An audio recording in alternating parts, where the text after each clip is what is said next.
Hi guys and welcome back to Tarot Page Philippines. So, this video, gawin po natin ang weekly horoscope para po sa may mga Sun, Moon at Rising na Libra for December 8 to 14. So, kung bago po kayo, subscribe, like, and share. Kung hindi nyo po alam yung Sun, Moon at Rising sa inyo, dahil importante to, sa dulo po ng video, may link tayo para mapanood nyo. Readings are for guidance purposes, so use your free will wisely. At kung gusto niyo pong magkaroon ng access sa upcoming predictive readings natin starting January, click mo lang yung join button sa baba. At kung gusto mong supportahan na lumago yung channel, well, you can click po yung thanks button. Libra, kamusta ka ba? So, meron tayo itong Two of Wands. So, gamit pala natin si Sinagtala. So, yun lang. So, Libra, bakit parang nalulutang ka lately? Parang andoon na hindi mo alam kung ano yung uunahin mo, kung ano ba dapat yung gawin mo. Alam mo yung sa dami ng gusto mo or nakikita mong gagawin mo, you feel na parang hindi mo na alam anong dapat bigyan pansin agad. Ano yung dapat magbigyan mo ng atensyon. So, andun yung punto na, in a state, siguro, masabi natin, in a state of confusion ka na rin. SOC, state of confusion. So, andun na, kailangan mong, i-settle down yung sarili mo. Huwag mong masyadong madaliin. Take a deep breath. Hinga ng malalim. Then, kalmahan mo muna yung sarili mo. Kasi, kapag nagpagdala ka dyan sa taranta mo, yan, wala ka magagawa. Take it from me, na pag nagkakaroon ako ng ganyang moments, kaya minsan hindi ko nagagawa yung mga kailangan kong gawin. Na-overwhelm ako sa mga kailangan kong gawin. Ending, wala na ako nagagawa. Kasi nga, nag-focus na ako sa ganito. Prioritization is very important ngayon, Libra, ha? Now, ano ba yung crossing mo kasi? So, we have here is the Five of Pentacles. Okay. Ganito ha, kasi masyadong madaming responsibility ang nasa paligid mo. Piliin mo. Sabi nga choose your battles. Piliin mo kung ano yung mga mga laban mo. Hindi kasi lahat ng laban na binibigay sa atin, sinusunggaban agad natin. Yung iba, kailangan mong bigyan ng time para kumbaga sa karne bago mo lutuin. Kailangan mo munang ma-marinate siya. Kailangan mo siya mabigyan ng chance para mas lumalim yung lasa, diba? So, same thing din sa mga laban na ginagawa natin. Not all battles should be fought immediately. Okay? Huwag kang lahat na lang binibigay mo. Kasi isipin mo parang ganito yan. If you are 100% and you have, sabihin natin, 5 na bagay na gagawin. So, tigto 20 yung bibigay mo doon. So, tingin mo gano'ng katagal bago matapos lahat yun. Siyempre, it will take time. Pero if you're going to do one battle at a time, meron ka na-achieve, meron kang na-fulfill, meron ka naka-close ng mga responsibility. Then, iusod natin yung iba. Ito na ipapasok yung prioritization mo. Ano ba yung mga importante? Doon tayo mag-focus ngayon. Ano yung mga immediately, mga kailangan na on the spot? Ano yung pwedeng itabi natin mamaya? At ano yung pwedeng bigyan natin pwede natin pagsabayan, di ba? May mga bagay na ganon. So, it's all about you rearranging your priorities. Okay? Ngayon, ano ba yung desire card mo? Natuwa lang ako. So, we have here is the Two of Cups. Okay. So, well, masarap talaga na meron kang katuwang. Masarap talaga meron kang kakampi sa mga gagawin mo. And yun yung hinahanap minsan, someone na voluntarily, hindi, kasi parang naghahanap ka na parang, sino yung pwedeng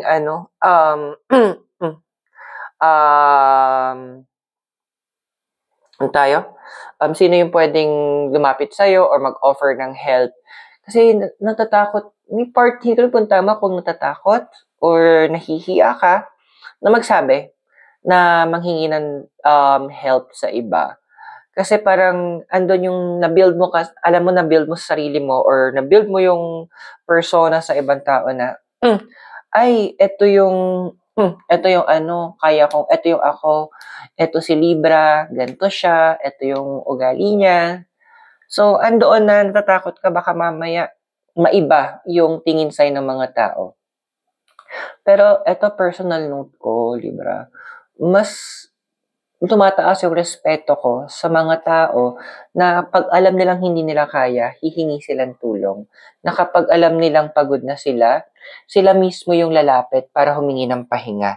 Kasi honestly, nakakapagod na magpanggap na kaya natin kung hindi naman. 'Di ba, Cinnamon? So yun, sometimes you need to ask talaga, ha? Ngayon, state of confusion ka talaga. Now, yung foundation mo kasi, ayan, we have here is the card of the Chariot. Now, ang Chariot kasi connected to with the zodiac sign with the fourth house, ayan. Fourth house. And tungkol siya sa tungkol naman siya sa sa families. Ayan. Sa yung circle na kinikip mo, maybe close friends. Alam mo, andun din nawawalan ka na ng time para sa mga importanteng tao. Parang ito yung point na balikan natin, bakit ka ba nagsimula? Bakit mo ba ito ginawa? Hindi ba dahil sa kanila din? Hindi ba sila yung nag-inspire sa'yo? Hindi ba sila yung nagbigay ng dahilan para lumaban ka? Nagpalakas ng loob mo? Balikan mo din. Spend more time with them. Especially ngayon, palapit na ang holiday season. Napaka-importante na we build connections with the people around us. We build connections doon sa kasama ng mga taong importante sa atin. Kumaga, mag-create tayo ng mga bagong alaala na kasama sila. And hindi naman kailangan kasi umabot ng mamahalan eh. Pag gumagawa ng mga gandang alaala. Actually, minsan yung mga tipong nagkakape lang kayo, ganyan, habang nagkakwentuhan, enough na yun. Magkano lang ba ang kape? Diba? Mag-invest ka doon. Kasi in the past, we have here is the Hangman. So in the past kasi andoon na masyado ka naging focus. Yes, sila yung driving force mo. Hinuhugot mo yung lakas ng loob mo, inspirasyon mo mula sa kanila. Pero it's time na balikan din natin sila. It's time that you rekindle. Siguro yung term ko. Rekindle yung fire. Kumaga palalimin ulit natin yung connection. Kasi, ano yung point na namimiss niyo isa't isa eh. So, bakit nyo papahirapan yung sarili nyo? Diba? One phone call, kumalapit, puntahan, diba? Ganun kasimple. Ngayon kasi in the future, meron ka dito yung card mo, the Eight of Cups. Alam mo kasi may time in your future, hahanap-hanapin mo sila. Hindi dahil kailangan mo ng tulong, kundi kailangan mo lang kasing sumandal.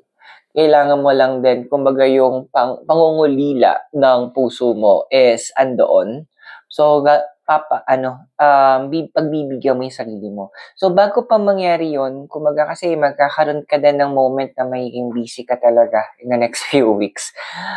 Bago ba mahirapan kang isingit yung oras na yun, bakit hindi pa ngayon kung kailan medyo maluwag-luwag pa? Habang, kumbaga, isama mo siya sa prioritization mo kung ano yung dapat mo unahin. So, kung naka-resonate ka sa readings, subscribe, like, and share.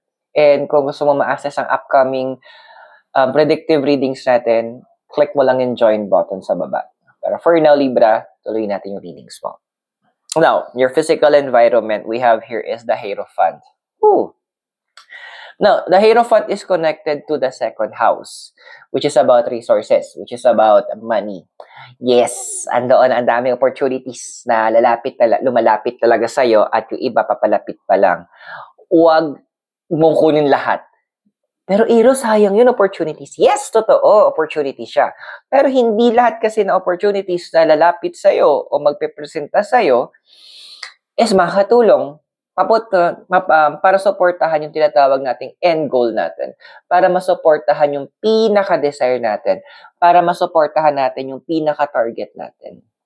Kasi at the end of the day, ikaw yung yung kumbaga yun ngayon, iiwasan natin ma-burnout ka din. Iiwasan din natin na ma-confuse ka sa dami ng kailangan mong gawin.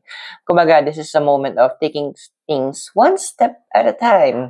Kasi kung hindi, ikaw din ang mababurnout. Yun yung iniiwasan natin. Kaya nga siguro, sabi nga nung card of the chariot mo, pinapabalik ka sa mga tao na naging inspiration mo, sa mga tao na unang nagmahal sa'yo, nagbigay ng importansya sa'yo. Yun yung family and your close friends. So, earliest na. And sila din kasi makakabigay ng makakatulong sa'yo para magkaroon ka ng mga realization. Ano ba talaga itong mga itong mga binibigyan mo ng oras? Is it really worth it?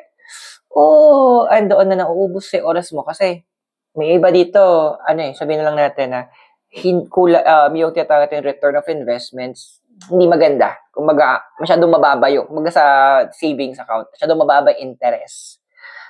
So, doon tayo sa mataas yung interest. Okay? So, your emotional environment we have here is the 6 of Wands.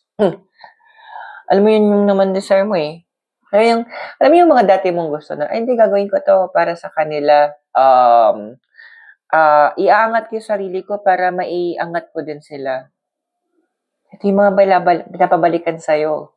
Ito yung mga bagay na sabihin natin medyo na-push back natin sa tabi at nawalan tayo ng tamang focus.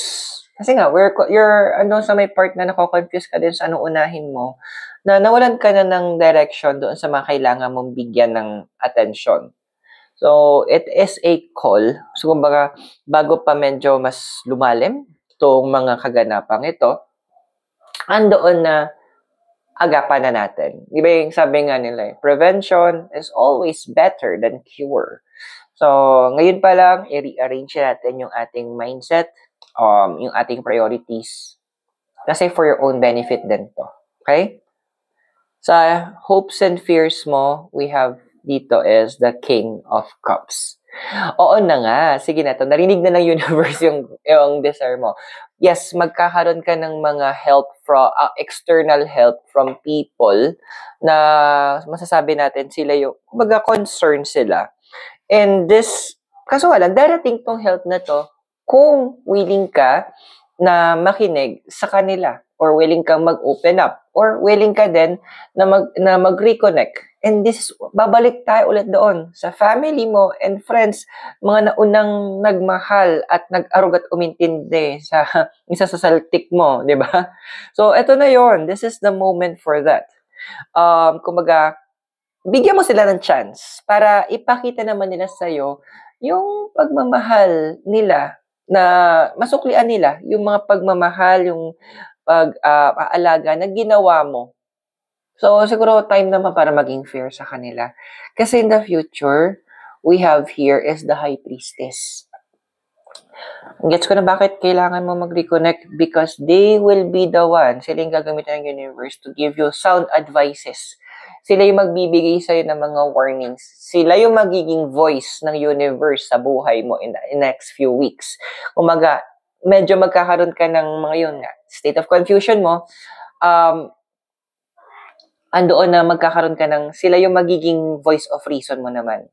Sila yung magbibigay sa'yo ng tamang way, mag-open sa'yo, magpapakita sa'yo ng mga signs or magsasabi sa'yo, ito, hindi mo napansin to, ito dapat ang ginagawa mo. So, they will play a major role para hindi ka matanggal or mawala doon sa path na nilagay ka ng universe na dapat mong daanan. So, I hope nakatulong yung reading sa'yo. Those are for guidance purposes. Use your free will wisely. And subscribe, like, and share. Don't forget to access our upcoming predictive readings. Click mo lang yung join button sa baba. So maraming salamat sa iyo, Libra. God bless, Namaste, Hare Krishna, and blessed be. And hope magkita tayo very soon. Mula po ito sa Baguio City. Have a great day. Bye for now.